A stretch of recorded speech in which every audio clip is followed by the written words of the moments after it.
Objectif News vous présente l'interview politique.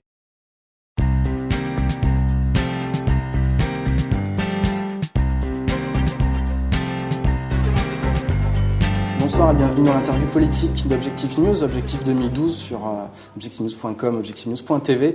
Nous avons le plaisir ce soir de recevoir Laurence Massad-Guiraud-Chaumeil. Bonsoir Mickaël. Bonsoir. Vous êtes candidate pour le Parti radical valoisien sur la 3e circonscription de Haute-Garonne lors de ces prochaines élections législatives. On le rappelle d'ailleurs le 10 et le 17 juin. Oui. Pour démarrer, j'aimerais que vous nous présentiez vos motivations. Qu'est-ce qui vous fait courir à cette élection ? Alors la première chose, c'est que je suis toulousaine de naissance. J'ai une grande passion pour ce territoire. C'est ce qui m'a poussée, après des études à Paris et un début de vie professionnelle en Europe et à Paris, à revenir m'installer à Toulouse il y a 8 ans. Et en parallèle, j'ai toujours développé un goût très prononcé pour l'action publique et la chose publique. Et j'ai eu beaucoup envie d'œuvrer pour mon territoire depuis 5 ans, en m'engageant en politique, en parallèle de mes activités professionnelles que je tiens à conserver. Donc c'est un peu tout naturellement pour porter un peu plus haut et fort la voix de Toulouse à l'Assemblée nationale que j'ai aujourd'hui envie de me présenter. C'est la première raison. La deuxième, c'est pour également représenter les couleurs de ma famille politique. Je suis issue du centre droit. Je suis aujourd'hui au Parti radical valoisien, qui est un parti du centre droit, le parti de Jean-Louis Borloo. Et aujourd'hui, la famille des centristes est peut-être un petit peu éclatée. Et localement, nous avons décidé d'enclencher une grande dynamique de rassemblement de tous les courants du centre et du centre droit, et en essayant, pour ces législatives, d'accorder des investitures communes à la plupart des candidats. Donc c'est mon cas. J'ai donc le soutien également du Nouveau Centre, de la gauche moderne de Jean-Marie Bockel et du MoDem. Une voix qui n'est donc ni celle du PS, que l'on dit divisée d'ailleurs, ni celle de l'UMP. Tout à fait. Je pense que notre démocratie nationale et locale a besoin d'un peu plus de pluralisme. Et les élections présidentielles ont peut-être été le lieu d'affrontements, je trouve, très violents entre deux camps, le Parti socialiste et l'UMP. On a laissé la France coupée en deux avec une rare violence, je trouve, sur la forme, et peut-être pas assez de travail sur le fond. Et je trouve que les législatives, avec des candidats un peu pluriels, avec les valeurs que nous souhaitons porter, qui ne sont pas forcément les valeurs de l'UMP, qui ne sont pas les valeurs du Parti socialiste non plus, et je pense que c'est le moment de travailler sur le fond et sur les projets. Enfin, au niveau local, face à moi j'ai 2 candidats du Parti socialiste. Au niveau local également, je ne parle pas forcément de ma circonscription, mais l'UMP a été un petit peu clivante, un petit peu trop à droite à mon goût. C'est la raison pour laquelle moi je suis vraiment très bien au Parti radical. Et surtout, l'UMP a perdu quand même toutes les élections récentes, à part les élections européennes, je crois, sans se remettre profondément en question. Et donc, je pense que le centre droit a quelque chose à apporter, un nouveau souffle, une nouvelle énergie. Voilà. Et le dernier point par rapport aux objectifs de ma candidature, c'est que je suis face à des professionnels de la politique, on peut les appeler comme ça, des gens plus âgés que moi. J'ai rien contre l'âge, ça c'est pas un souci, mais ce sont des gens qui accumulent les mandats politiques depuis 15 à 30 ans. Et je pense qu'aujourd'hui, notre démocratie a besoin, localement et nationalement, a besoin de nouveaux souffles, de nouveaux visages. Et je souhaite impulser vraiment ce renouveau. D'accord. Vous dites qu'on ne parle pas assez de fond. Alors justement, c'est le moment. Parlons-en. Quels sont les grands axes de votre programme ? Alors les grands axes de mon programme, je vais d'abord vous parler du local et ensuite je vous parlerai du national. En préambule, quelque chose qui me paraît très important, un député, ce n'est ni un maire, ni un conseiller général. Et donc je veux revenir là-dessus parce que je ne souhaite pas faire de promesses que je ne pourrai pas tenir, tout simplement parce que je n'en aurai pas les compétences ni les moyens.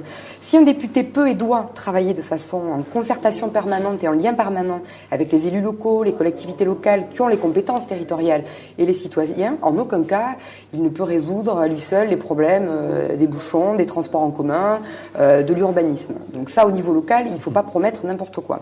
Les vrais sujets locaux et les problèmes de ma circonscription sur lesquels je pense qu'on peut œuvrer, au-delà du fait que je souhaite vraiment défendre aussi les atouts de notre territoire et défendre la voix de Toulouse à l'Assemblée nationale, je pense que le premier problème, c'est les transports. Là, les 2 sujets sur lesquels je pense qu'un député peut vraiment avoir un impact, c'est le TGV. S'assurer vraiment que le TGV arrive le plus rapidement possible en gare de Matabiau, parce que tous les ans, on prend un an de retard sur les travaux et la date prévue d'arrivée. Donc ça, c'est un sujet majeur pour Toulouse et son rayonnement. Le deuxième point sur les transports, c'est peut-être relancer le sujet de la deuxième rocade et du grand contournement.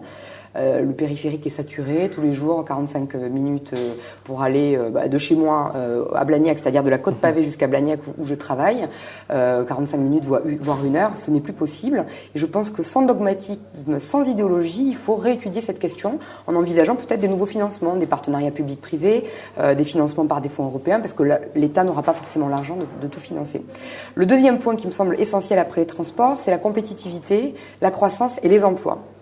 Toulouse et son agglomération, je pense, sont un modèle dans le genre, mais je pense qu'il y a encore des choses à faire et du potentiel, notamment pour favoriser les synergies entre notre formidable potentiel d'enseignement supérieur et de recherche, qui est un atout dans la course à l'innovation, et le terreau d'entreprise et d'industrie qu'on a ici. Donc sur le modèle d'Aerospace Campus, qui est un projet que nous avions à l'époque enclenché, moi à l'époque j'étais directrice de cabinet au Grand Toulouse, ce genre de modèle où on peut favoriser les synergies entre tous ces acteurs pour créer les chemins de l'innovation, de la croissance et donc des emplois demain, je pense que c'est quelque chose qui fonctionne. Donc il faut continuer à le nourrir, l'alimenter, et un député peut très bien avoir de l'influence sur ça. Le dernier point, c'est qu'on a la chance d'avoir une circonscription qui est à la fois très urbaine et très rurale. Et je pense qu'il faut absolument, pour la qualité de vie de notre circonscription, de notre agglomération, favoriser et préserver les zones vertes et les zones rurales qui sont menacées aujourd'hui. Et il faut lutter contre un urbanisme rampant. Voilà, ça c'est au niveau local. Au niveau national, bien entendu, j'ai les priorités qui sont à peu près les mêmes que celles des centristes et des personnes de centre droit. Le premier point, c'est une meilleure gestion de l'argent public. À commencer, si on veut désendetter le pays, il va falloir surtout réduire la dépense publique, et ça, personne n'en parle. On ne pourra pas se contenter d'augmenter les impôts. D'ailleurs, à propos d'impôts, je pense qu'il va falloir aussi faire une remise à plat totale de notre fiscalité, qui est aujourd'hui complètement opaque et absolument inefficace parce qu'elle collecte finalement peu d'argent et injuste. Donc je pense qu'il faut plus d'équité et d'efficacité. Le deuxième point, je l'ai dit pour Toulouse, mais c'est vrai au niveau national, relancer la compétitivité par l'innovation, par l'investissement, en aidant les PME notamment à se structurer pour être plus grosses comme le sont les PME en Allemagne par exemple, et notamment pour les accompagner à l'export parce qu'on a un gros problème d'export aujourd'hui en France. Ça c'est le gros volet compétitivité et emploi qui est à mon sens très important. Et deux autres points très important sur lequel j'aimerais travailler si j'étais élu député, qui concerne aussi d'ailleurs notre circonscription. Le premier, c'est la dépendance des personnes âgées et la fin de vie. Je pense qu'il faudrait proposer un Grenelle de la dépendance et en parallèle des services à la personne pour accompagner ceux-ci. C'est un vrai réservoir là aussi d'emploi et de croissance, donc il ne faut pas le prendre que comme un chemin de dépenser d'argent public uniquement. Et l'autre point, c'est l'éducation, la jeunesse. Donc refaire de l'école républicaine un ascenseur social réellement pour tous dans l'équité et permettre aux jeunes qui sont en formation, enseignement supérieur ou formation, d'être plus liés vers les entreprises pour trouver vraiment le chemin de l'emploi. Voilà. Je reviens sur ce que vous disiez tout à l'heure, sur les liens entre la recherche et le monde de l'entreprise. On dit beaucoup que ces liens sont trop distendus. Pas inexistants, mais en tout cas très faibles.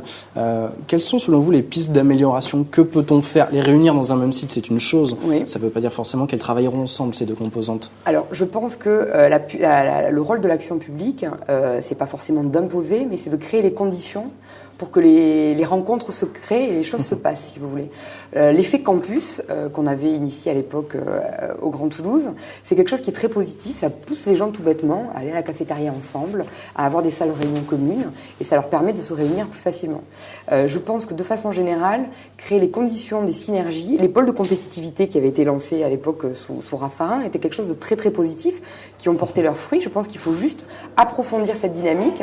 Elle a été faite pour des gros pôles de compétitivité. Il faut peut-être avoir une démarche sur des clusters un peu plus petits, localement, et réunir aussi ces potentiels à un niveau plus local. Voilà, et descendre d'un cran. Mais je pense que cette dynamique, c'est la bonne et il faut continuer à l'impulser. Ok. Pour finir, un mot sur les premiers pas de François Hollande en tant que président de la République. Comment les jugez-vous, même si on est d'accord qu'on est au tout début du mandat, et comment vous, si vous êtes élu, vous vous positionnerez par rapport justement à sa majorité présidentielle? Alors, premièrement, moi je n'ai pas défendu le projet de François Hollande, puisque je n'ai pas voté pour lui. Je trouvais son projet irréaliste et sur le plan économique essentiellement, et surtout assez creux finalement. On a beaucoup parlé d'anti-sarkozysme plutôt que de projet. Si demain je suis élu et que c'est dans le cadre d'une opposition à François Hollande, j'essaierai de faire tout l'inverse de ce que j'ai reproché à la gauche pendant son exercice d'opposition à notre majorité, à savoir éviter de m'opposer systématiquement sur tous les sujets. Je pense qu'il y a urgence pour réformer notre pays et l'opposition à l'Assemblée nationale devra avoir une attitude constructive, objective, pour si des lois proposées sont les bonnes, je pense qu'il faudra les voter.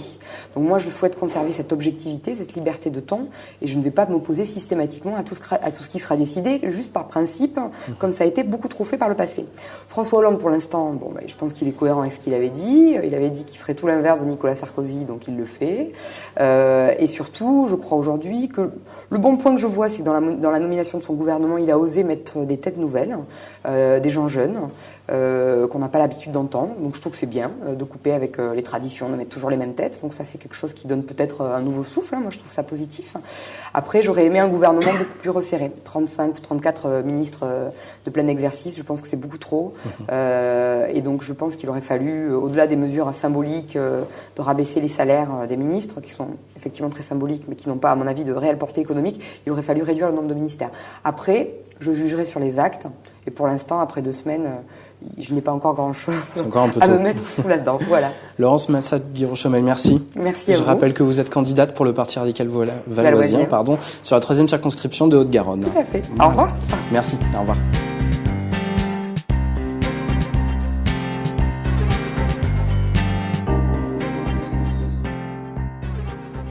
Objectif News vous a présenté l'interview politique.